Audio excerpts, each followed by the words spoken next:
नाज़रीन breaking news जी हलूं। Hyderabad bypass से बिन डंपर ऐं कार विच में टक्कर थी पियो आहे, जंहिंजे नतीजे में 4 ॼणा ज़ख़्मी थी पिया आहिनि। नाज़रीन हिकु दफ़ो ॿीहर ॿुधाईंदा हलूं, हैदराबाद बाईपास ते बिन डंपर ऐं कार विच में टक्कर थी पियो आहे, जंहिंजे नतीजे में 4 ॼणा ज़ख़्मी थी पिया आहिनि।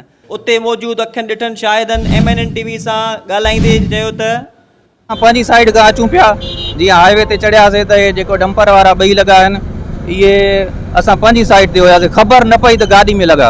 उहो पाण में भॼाईंदा पिया अचनि, टन हणंदा पिया अचनि, जीअं बसि ख़बर न पई अलाह बचायो आहे असांखे। गाॾी जो नुक़सानु थी वियो आहे। हा भई, बसि हितां गाॾी का हिन जी ब्रेक न लॻी, हिकिड़ो हीअं चढ़ियो, हिकिड़ो हीअं ज़िद ते आया आहिनि, कंजर जी औलाद ज़िद ते भॼाईंदा आहिनि। कुत्ता ने वॾा माना डंपर वारा वॾा ज़ालिम डंपर वारा। कार में जेके माण्हू हुया उन बचा है, शुक्र। हा, कार में गंज ॼणा 5 ॼणा। हा हा हा, हिननि जो बि बचा है, सभिनीनि जो, हिननि जो बि बचा है, हुनजो बि बचा है। हुन थोरो क्लीनर खे धक लॻो आहे। हा, अची विया आहिनि। जी जी जी, हा हा, टाइम ते अची विया।